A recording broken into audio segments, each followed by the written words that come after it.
어느 군부대에 장교가 있었습니다. 그는 평생 자국의 방위를 수호하기 위해서 밤낮으로 불철주야 애쓰고 노심초사하며 헌신했던, 자신의 헌신을 매우 자부했던 그런 인물이었습니다. 그런 그가 어느 날 전쟁이 끝난 해외 어느 나라로 파견을 가게 되었습니다. 분쟁 지역이었는데요. 그곳에서는 여전히 전쟁의 흔적이 남아 있었습니다. 언어도 다르고 문화도 다르고 음식도 낯선 그곳에서 현지인들의 경계를 받으며 그는 근무를 씁니다. 봉사활동도 했습니다. 무너진 집들을 세워주는 일들을 했죠. 사람들은 그를 건설부 노동자 정도로 오해하기도 했습니다. 시간이 길어지면서 장교는 고국에 남겨둔 가족들이 보고 싶어졌습니다. 빨리 집으로 돌아가고 싶은 마음뿐이었죠.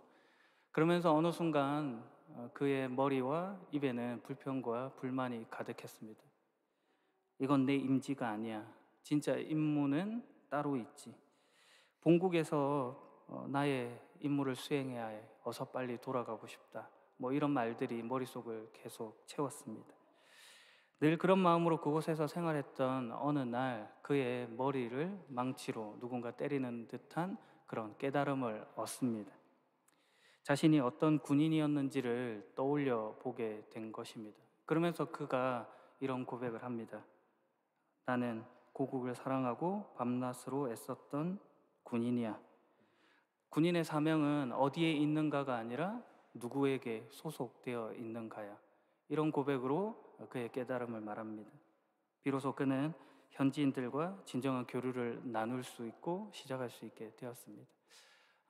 이 이야기가 오늘 우리가 살펴보려고 하는 본문의 내용을 아주 핵심적으로 말해주는 이야기라고 할 수 있겠습니다. 오늘 본문은 예언자 예레미야가 느부갓네살이 바벨론으로 끌고 간 장로들, 그리고 제사장들, 예언자들, 그리고 많은 백성들에게 예루살렘에서 보낸 편지의 내용이 담겨 있는 것입니다. 바벨론 왕 느부갓네살은 정복지의 엘리트 계층들을 자국으로 데리고 왔습니다. 왜냐하면 이를 통해서 반란의 가능성을 줄이고 그리고 정복지의 충성도를 확보하려고 하는 그런 시도였기 때문입니다. 그래서 남유다의 많은 지도자층 그리고 기술자, 인장가, 장인들이 포로로 끌려갔습니다. 나머지 백성들 중에 일부는 남아 있었고 또 일부는 바벨론 지역으로 끌려갑니다. 유다 공동체의 삶을 기록한 알 야후두라고 하는 문서가 있습니다. 토판들을 모아놓아 텍스트로 만들어 놓은 것인데요. 거기에 보면은 이 이스라엘 백성들이 어떤 삶을 살았는지가 나타납니다. 놀랍게도 그들은 그곳에서 농사를 짓고 정착 생활을 하고 결혼과 공동체, 사회를 이루면서 살 수가 있었습니다. 바벨론 땅에서 유다인들이 노동, 농업, 상업 등을 하며 생계를 이어갈 수 있었던 것이죠.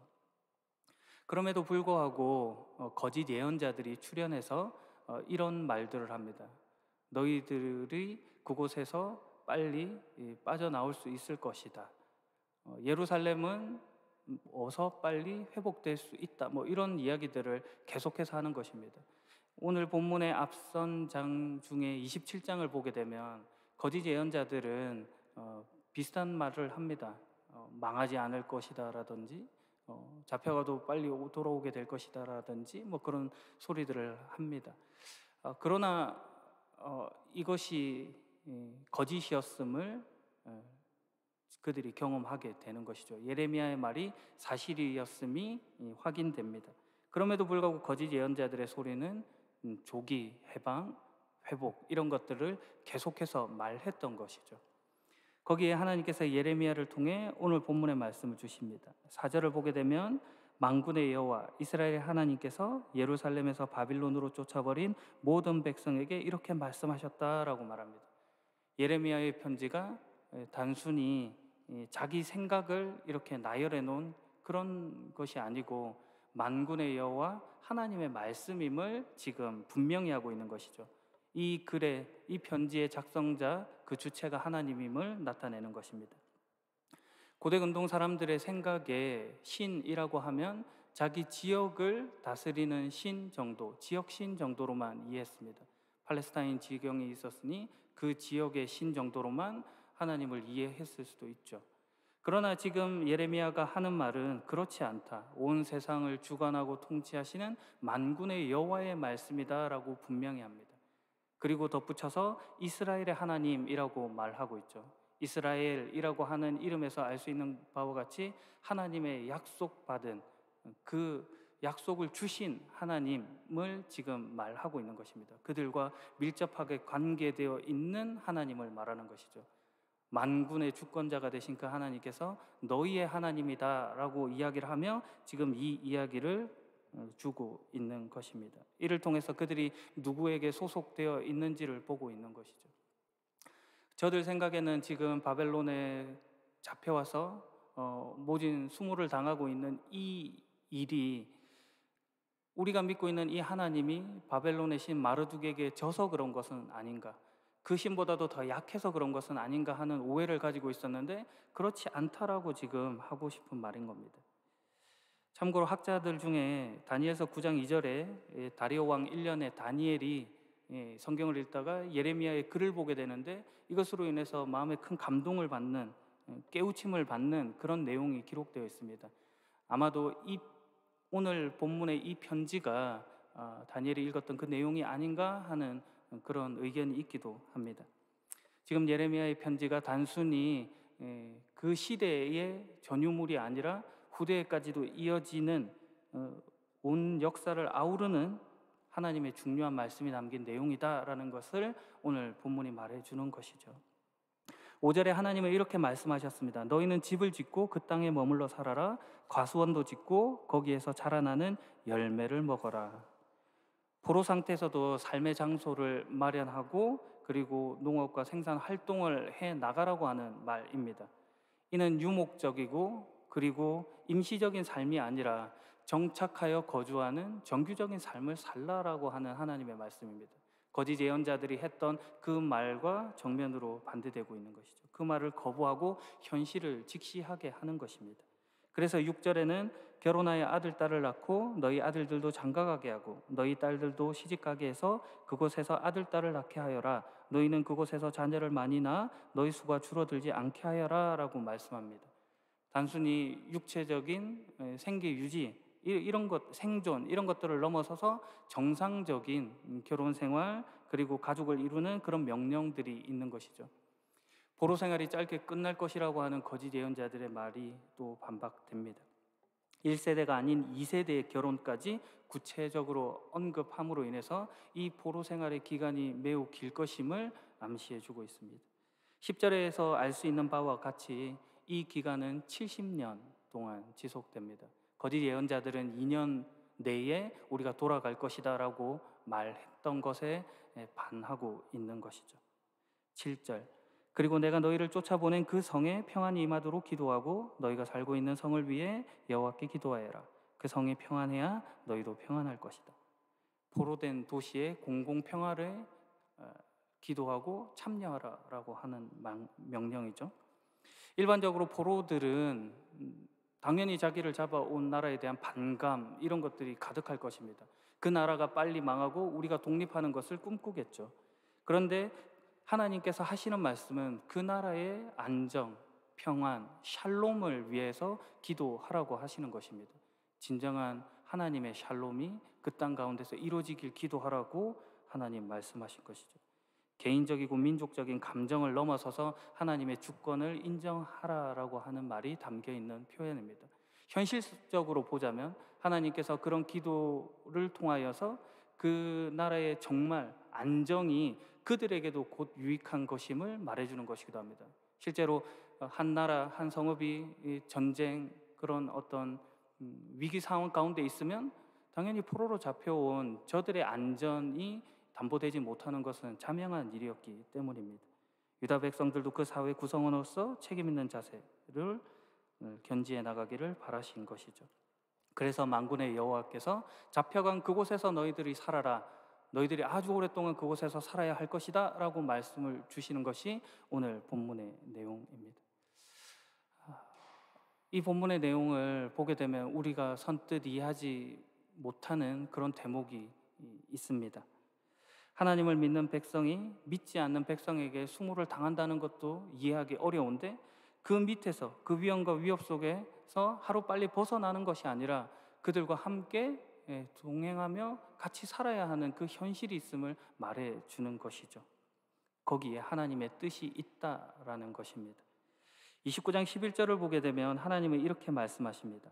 너희를 위해 세운 나의 계획을 내가 알고 있으니 내가 너희에게 재앙이 아닌 희망이 넘치는 미래를 주려 한다.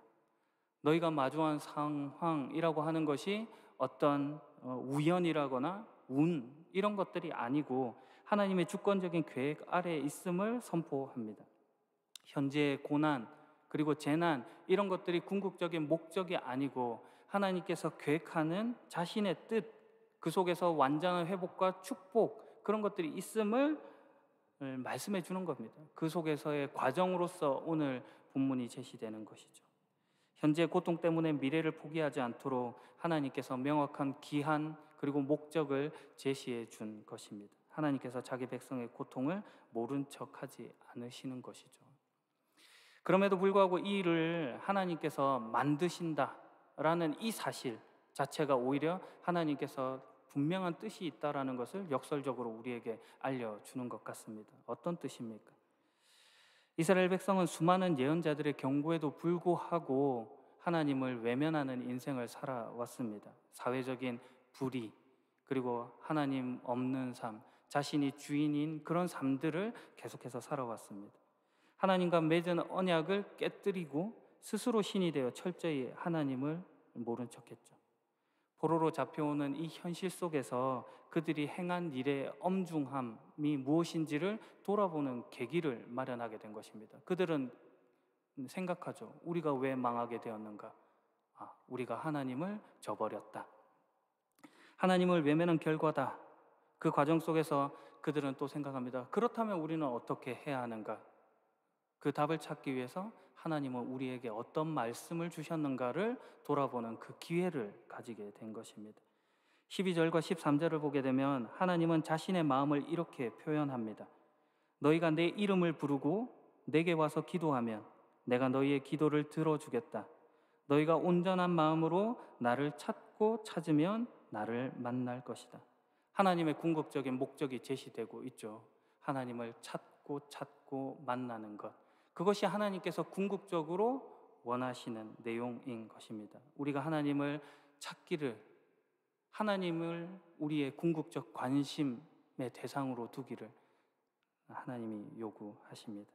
저들이 어떤 환경과 상황 속에서도 하나님을 찾기를 바라고 계시는 것입니다. 앞서 파견되었던 군인이 깨달았던 바와 같이 어디에 있느냐가 아니라 누구에게 소속되어 있는가, 내가 지금 무엇을 생각하고 관심 가져야 하는가를 그들이 깨우치게 되는 것입니다.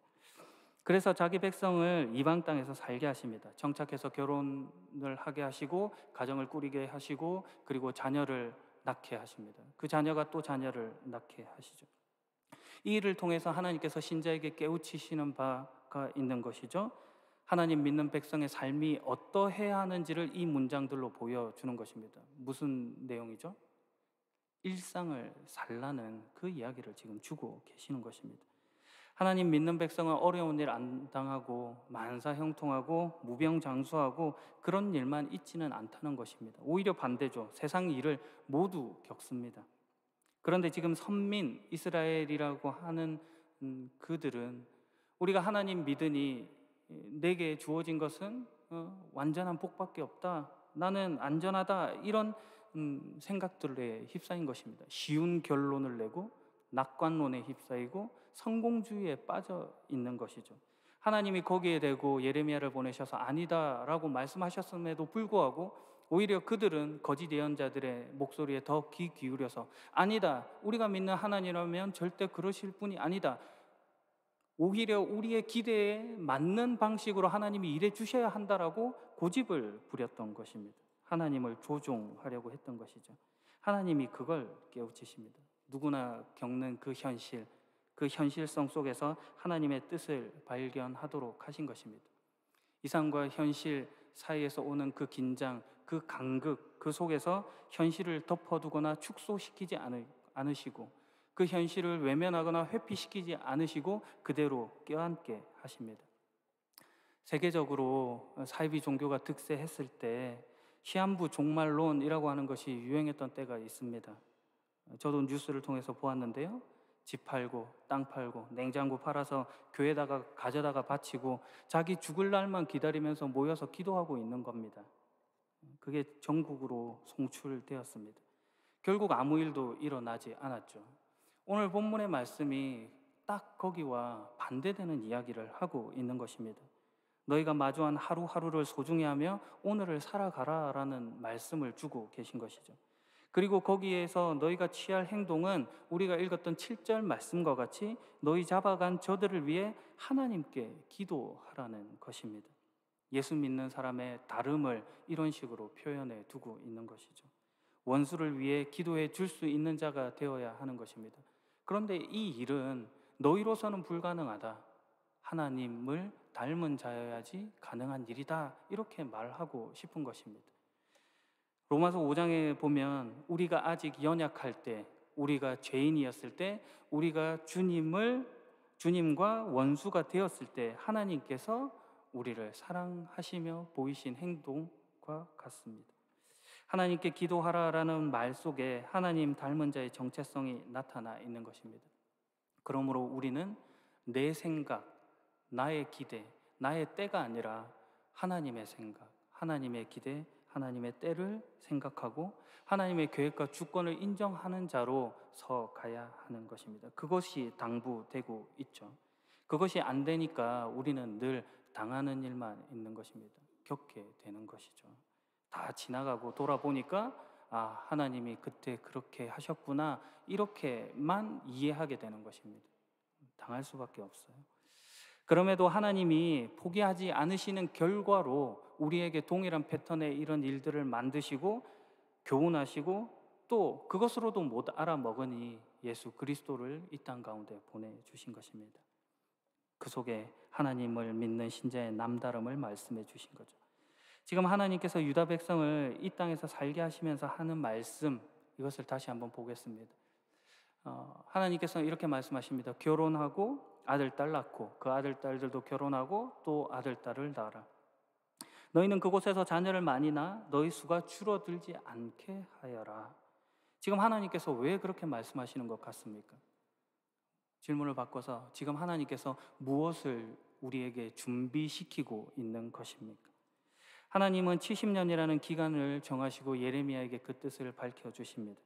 하나님은 이 일이 단순히 개인의 성장이라거나 사적인 안녕 그런 차원에서 머무를 것이 아니라 공동체의 지속성, 다음 세대를 위한 기반 확보를 위한 것이다 라는 사실을 밝혀줍니다. 다만 물리적이고 경제적인 준비뿐만 아니라 다음 세대에게 전달해 주어야 할 신앙 유산의 전승에 대해서 이야기해 주는 것이죠. 전승, 이어받아서 전해주는 것, 계승해 줄 것이 있는 것입니다. 전달하는 자나 전달받는 자나 그 내용이 무엇인지 분명히 해야 함은 두말할 나위가 없습니다. 지금 이 명령을 통해서 하나님께서 저들의 신앙 역시도 보호하고 계시고 점검하고 계신 것입니다. 그러므로 신앙이란 개인의 영성만이 아니라 공동체가 함께 겪고 감당하고 서로가 서로를 지탱하는 속에서 성장하는 것임을 본문을 통해 알 수 있는 것이죠. 포로로 잡혀온 중에 그 생각이 더 끈끈해지는 것입니다. 공동의 경험이 공동의 유산이 됩니다. 나아가 지금 하나님의 하는 말씀은 우리에게 더 큰 신학적인 상상력을 불러일으킵니다. 상상력이라는 말이 주는 어감과 같이 이것은 보이지 않는 중에 가지는 어떤 생각입니다. 도무지 희망할 수 없는 중에 하나님을 희망하고 바라볼 수 있어야 한다는 이야기를 주는 것이죠. 그러나 이 말이 허상을 쫓아라는 말은 결단코 아닙니다. 왜냐하면 기독교 신앙에서 하나님은 실제하시기 때문입니다. 그분은 지금도 무너진 자리 위에 새로운 질서를 만드시고 절망의 언어 가운데 희망의 이야기를 써가고 계십니다. 우리가 이 사실을 믿는 거죠. 히브리서 11장 1절, 믿음은 바라는 것들의 실상이요 보이지 않는 것의 증거가 됩니다. 막연한 바람이나 기대가 아니고 아직 눈으로 보지는 못했지만 눈앞에 현재 있는 것과 같이 확실하게 붙잡는 그 근거, 토대, 실체가 바로 믿음인 것입니다. 믿음의 상상력이 상황을 미화시키지 않습니다. 오히려 고통을 정직하게 마주하게 하고 그 속에서 하나님이 여전히 함께 하신다는 것을 붙잡게 하는 것이죠. 신학적 상상력은 단순히 가능성 있는 추측이 아니라 하나님의 약속에 기반한 믿음, 행위인 것입니다. 이 일을 위해서 오늘 우리가 엄혹한 현실을 마주하고 그 속에서 하나님을 찾고 만나는 것입니다. 하나님께서 그렇게 하라고 요구하십니다. 마지막 이야기로 설교를 마무리할까 합니다.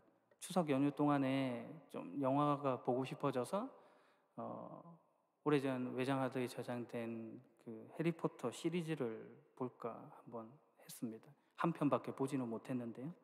거기를 보다가 좀 감동적인 내용이 있어서 이걸 책으로 보면 좀 좋겠다 해서 책의 내용 있나를 찾아봤습니다.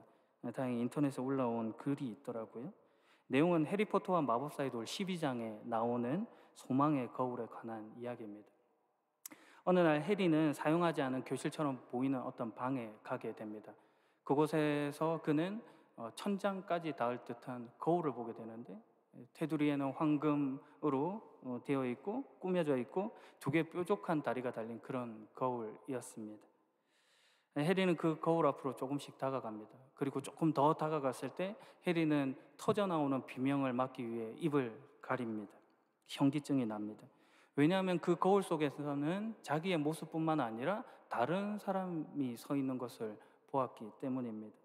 그 중에 어떤 여자가 미소를 지으며 그에게 손을 흔들고 있습니다.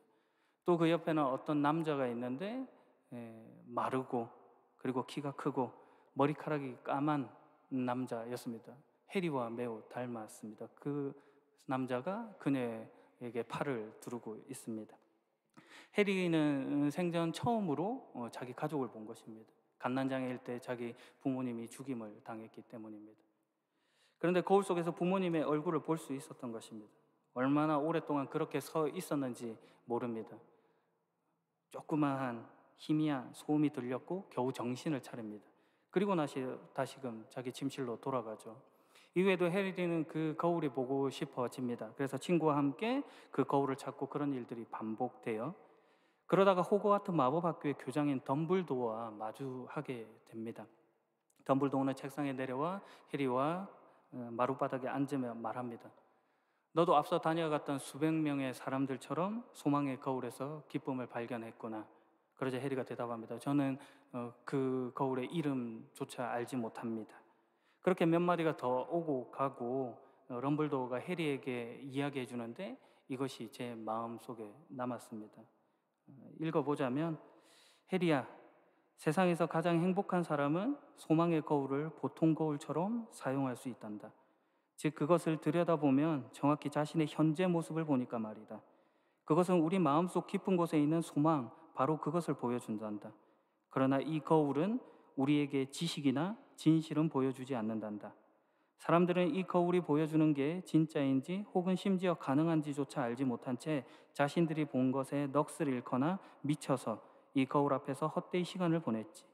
이 거울은 내일 다른 장소로 옮겨질 예정이란다. 해리, 그러니 이것을 다시 찾지 말라고 부탁하고 싶구나. 그리고 만일 이 거울을 다시 보게 된다면 어떻게 해야 할지 알 게다.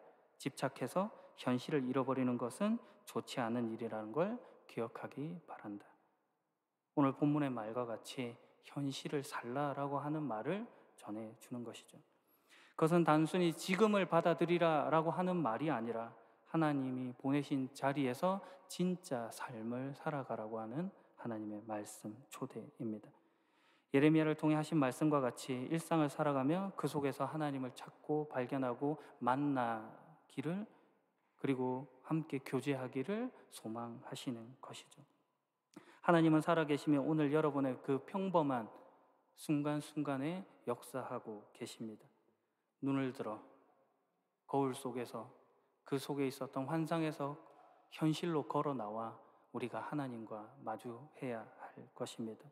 여러분의 자리, 직장, 일터, 관계, 상황 속에서 말씀하시는 하나님의 음성을 들어야 하는 것입니다. 오늘 그 자리에서, 여러분이 처한 그 환경과 그 자리에서 샬롬을 기도하시고 하나님 나라를 경험하시는 복된 여러분이길 예수 그리스도의 이름으로 축복합니다. 기도하겠습니다. 만군의 여호와 하나님, 저희를 현실의 자리에 보내주심을 감사합니다. 바빌론 포로의 땅처럼 고된 이 현실 속에서도 도망치거나 불평하지 않게 하옵소서. 주님이 보내신 이 자리에서 정직하게 일상을 살아가며 온전한 마음으로 주님을 찾게 하옵소서. 우리가 속한 모든 곳에 주님의 샬롬을 위해 기도하며 주신 사명 감당하게 하옵소서. 감히 발 디딜 수 없는 이 땅 가운데로 찾아오신 예수 그리스도의 이름으로 기도합니다. 아멘.